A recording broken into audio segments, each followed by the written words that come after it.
नमस्कार, आप देख रहे हैं किसान बुलेटिन। मैं हूं आपके साथ प्राची तिवारी।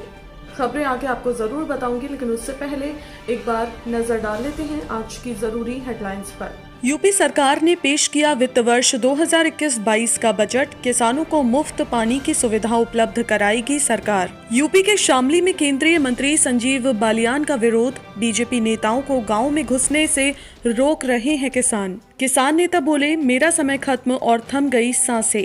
किसान आंदोलन धरने से 3 दिन पहले ही लौटे थे घर।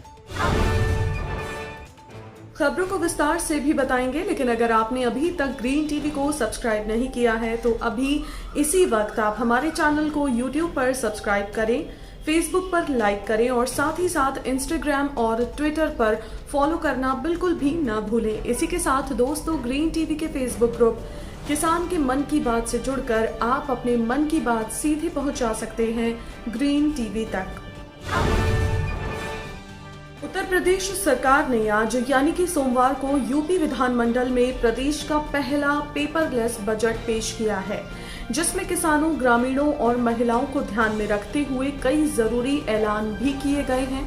आपको बता दें कि वित्त वर्ष 2021-22 का बजट राज्य के वित्त मंत्री सुरेश खव्वा ने पेश किया। उन्होंने कहा कि सरकार का लक्ष्य उत्तर प्रदेश को आत्मनिर्भर बनाना है। इसके अलावा उन्होंने बजट में कोरोना वैक्सीन से लेकर 50 करोड़ रुपए का प्रस्ताव भी पारित किया।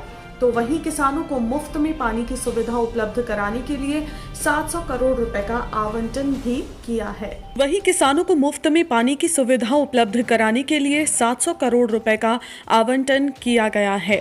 इसी के साथ उन्होंने किसानों को रियायती दामों पर लोन देने का भी ऐलान किया। वित्त मंत्री ने इस दौरान कहा कि राज्य सरकार अधिक उत्पादक वाली फसलों का चयन करके ब्लॉक स्तर पर कृषक उत्पादन संगठनों की स्थापना करेगी, जिसके लिए बजट में 100 करोड़ रुपए का आवंटन प्रस्ताव रखा गया है। जबकि महिलाओं के लिए जल्द ही राज्य में महिला सामर्थ्य योजना लागू करने का ऐलान किया गया है। इसके अलावा ग्रामीण क्षेत्रों में ओपन जिम बनाने का भी ऐलान बजट में किया गया है।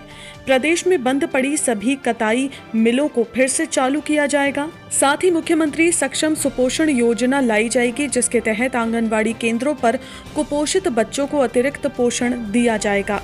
प्रदेश में महिला शक्ति केंद्र बनाने के लिए बजट का ऐलान किया गया है।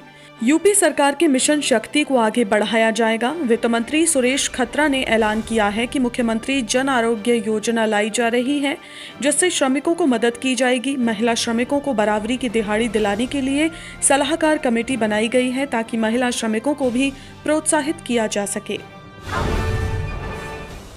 जहां एक तरफ कृषि कानूनों को लेकर केंद्र सरकार गांव-गांव जाकर किसानों को इसके फायदे बताने के लिए पहुंच रही है, तो वहीं सरकार के इस मेगा प्लान पर किसानों का गुस्सा 7वें आसमान पर है। दरअसल हाल ही में केंद्रीय मंत्री संजीव बालियान उत्तर प्रदेश के शामली में किसानों को कृषि कानूनों के फायदे बताने पहुंचे थे, जहां उन्हें कड़े विरोध का सामना करना पड़ा। किसानों का विरोध इतना भारी था कि गांव वासियों ने मंत्री के काफिले को गांव के अंदर ही नहीं घुसने दिया। आपको बता दें कि शामली के भैंसवाल गांव में ग्रामीणों द्वारा संजीव बालियान और बीजेपी के खिलाफ जमकर नारेबाजी की गई। मंत्री के काफिले के आगे ट्रैक्टर लगाकर उसे रोक दिया गया। हालांकि इसको लेकर संजीव बालियान ने कहा कि 10 लोगों के विरोध करने से और मुर्दाबाद बोलने से मैं मुर्दाबाद नहीं हो जाऊंगा। लेकिन आपको बता दें कि ग्रामीणों के विरोध के चलते मंत्री का काफिला गांव से ही वापस लौट गया। बीते रविवार को पंजाब के अमृतसर में कीर्ति किसान यूनियन के प्रधान मास्टर दातार सिंह की हार्ट अटैक से मौत हो गई, जिसके बाद सभा में मातम छा गया। आपको बता दें कि अमृतसर के विरसा बिहार में स्वतंत्रता सेनानी उजागर सिंह की याद में रखे गए एक कार्यक्रम में दातार सिंह एक भाषण देने पहुंचे थे, लेकिन वहां मंच पर जैसे ही दातार सिंह अपने संबोधन की आखिरी चंद लाइन कह रहे थे, उसके बाद मंच पर ही उन्हें हार्ट अटैक आ गया और अस्पताल ले जाने के दौरान ही उनकी मौत हो गई। जानकारी के लिए बता दें कि दातार सिंह 3 दिन पहले ही दिल्ली में चल रहे किसान धरने से लौटे थे। कृषि कानून पेश किए जाने के बाद से ही दातार सिंह ने पंजाब समेत दिल्ली में कई आंदोलन में भाग लिया। अमृतसर कार्यक्रम में भी मंच पर भाषण खत्म कर उन्होंने जैसे ही कहा कि अलविदा, मेरा समय खत्म होता है, वैसे ही वो कुर्सी पर बैठ गए और अचानक से हार्ट अटैक आने से उनकी मौत हो गई। दातार सिंह की मौत से कई किसान नेता और किसान के मन में शोक की लहर दौड़ पड़ी है। आज के किसान बुलेटिन में फिलहाल इतना ही। आप स्वस्थ रहिए और अपना ध्यान जरूर रखिए। फिलहाल मुझे दीजिए इजाजत। नमस्कार। अगर आप चाहते हैं कि ग्रीन टीवी इसी तरह से किसानों को सशक्त करने के लिए कार्य करता रहे, तो आप भी इसमें अपना सहयोग दे सकते हैं। डिस्क्रिप्शन पर जाकर दिए गए लिंक पर क्लिक करें, पेटीएम करें, NEFT और क्रेडिट कार्ड के जरिए भी आप हमें सहयोग दे सकते हैं। अगर आप हमारा ये वीडियो YouTube पर देख रहे हैं तो हमारे चैनल को सब्सक्राइब करें और अगर FB पर देख रहे हैं तो इसे लाइक करें और शेयर करें।